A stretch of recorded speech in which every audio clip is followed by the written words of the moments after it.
नमस्कार साथियों, स्वागत है आप सभी का हरिओम इंस्पायर्स इंडिया पर। मैं हूं हरिओम राठौर। मेरे प्यारे साथियों, प्रधानमंत्री नरेंद्र मोदी ने लाल किले से जो अपना भाषण दिया था, उन्होंने अपने भाषण में जो मुख्य विषय उनके जो रहे थे, वो जैसे कि ऑपरेशन सिंदूर है, जीएसटी रिफॉर्म्स है, मिशन सुदर्शन चक्र है, मेक इन इंडिया है, आदि मुख्य विषय की उन्होंने जो चर्चाएं की है। उनमें सबसे महत्वपूर्ण विषय जो था वो एक निकल करके आता है अपना जीएसटी रिफॉर्म, जिसके बाद निर्मला सीतारमण जो कि हमारे वित्त मंत्री है, उन्होंने जीएसटी रिफॉर्म के बारे में जो घोषणाएं की है। और फाइनली जो है नवरात्रि यानी कि 22 सितंबर से जो है जीएसटी रिफॉर्म का जो नया दरें हैं उन वो संभवतः लागू हो जाएंगी। कि जीएसटी की जो दरें हैं, यानी कि पुरानी दरें हमारी थी 5%, 12%, 18% एवं 27%। इन दरों को लेकर के जो पहले भी इन पर ऑब्जेक्शंस उठाए गए हैं, और अब वर्तमान में जो है प्रधानमंत्री नरेंद्र मोदी ने 140 करोड़ देशवासियों के सामने जो वादा किया था वो 22 सितंबर से पूरा होने वाला है। यानी कि जीएसटी की दरों में कटौती होने वाली है। जीएसटी की जो पहले मुख्य दर थी उनमें परिवर्तन करके अभी जो है सिर्फ 5% एवं जो है 12% की जो दरें हैं उनको ही रखा जाएगा। क्या विशेष इन दरों में रहेगा और क्या पहले की दरें थी, दोनों में क्या अंतर है, हम इस वीडियो में समझने का प्रयास करेंगे। तो आइए हम समझने का प्रयास करते हैं। जैसे कि आप देख सकते हैं कि 5%, 12%, 18% और 28%। तो जो 12% और 28% जो स्लैब्स है, इनको जो कि हटाया गया है, एवं बाकी जो बचा है 5% एवं 18% स्लैब से ही अभी वर्तमान में रहेगा। और किन किन चीज़ों पर छूट हो सकती है हम समझने का प्रयास करेंगे। साथियों, इसमें जो है 5% एवं 18% के अतिरिक्त जो है एक 40% स्लैब्स की बात भी कही गई है। हम समझेंगे कि 40% जो है वो किन चीज़ों पर लगाया जाएगा। 40% की बात करी गई है वो एकदम एक्सट्रीम जो चीज़ें हैं उन पर जो 40% लगाने की बातचीत करी गई है, जो कि सबसे एक्सपेंसिव है, चाहे वो मादक पदार्थ हो या किसी भी प्रकार का जो है एक्सट्रीम जो कॉस्टली जो चीज़ें रहती हैं। साथियों, GST that means goods and service tax. साथियों, जीएसटी का इतिहास क्या रहा है, क्यों इसको लाया गया है, इसको हम समझने का प्रयास करेंगे। साथियों, पूरे भारत के अंदर हमारे जितने भी राज्य हैं, सभी राज्य सरकारें अपने अपने अकॉर्डिंग जो है जीएसटी यानी कि टैक्सेस जो है लगाती हैं।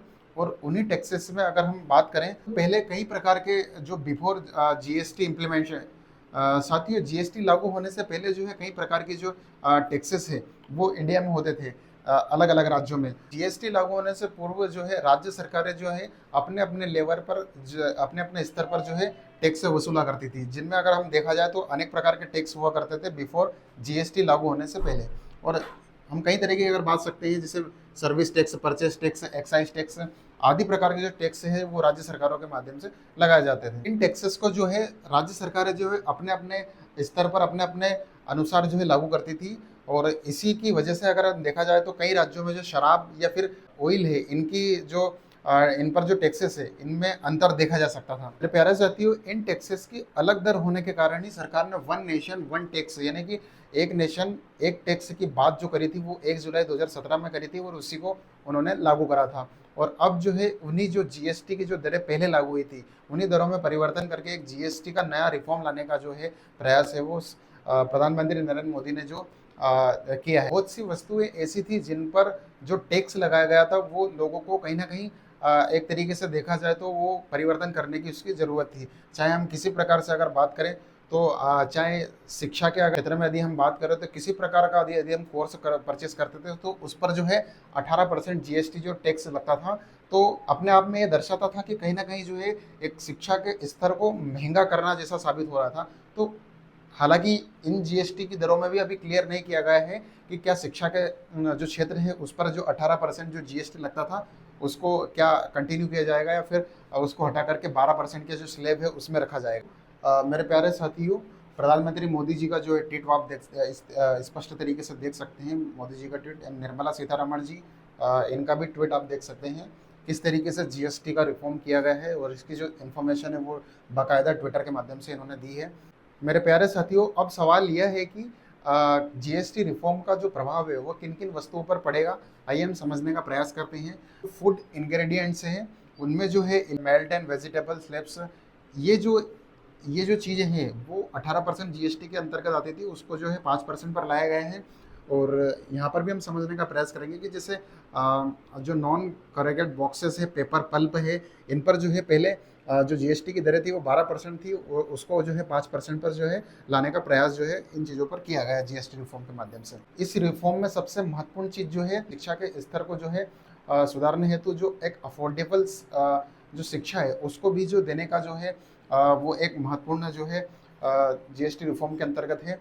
12% जीएसटी जो कि शिक्षा में, चाहे हम समझने का प्रयास करेंगे कि study essentials like pencils, sharpeners and notebook, इन चीज़ों पर 12% जीएसटी लगता था। स्टडी की चीज़ों पर, स्टडी की वस्तुओं पर, यानी कि स्टेशनरी की वस्तुओं पर 12% लगता था, जो कि अब नील कर दिया गया है।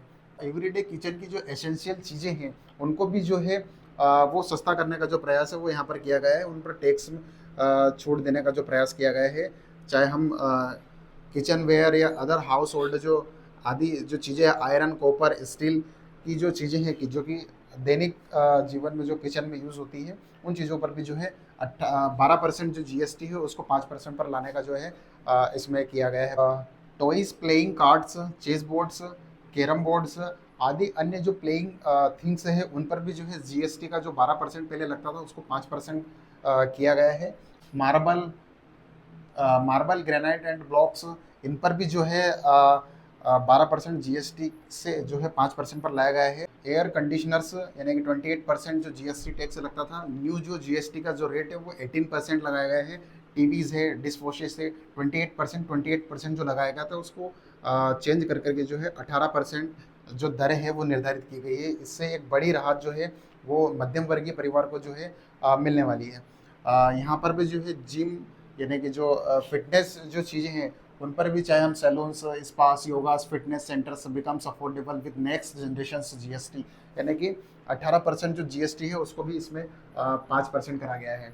उसी प्रकार से जो हैंडीक्राफ्ट आइटम्स है उन पर भी जो है यानी कि 12% से 5% किया गया है, क्योंकि हमारे देश में बहुत से जो चीज़ें हैं हैंडीक्राफ्ट आइटम्स है वो एक्सपोर्ट किए जाते हैं एवं आत्मनिर्भर भारत के तहत जो है इन पर जो है 12% टैक्सेस की जगह 5% टैक्स किया गया है। जैसे हम देखें कारपेट्स एवं होम टेक्सटाइल्स, इस पर भी जो है 12% जीएसटी से 5% किया गया है।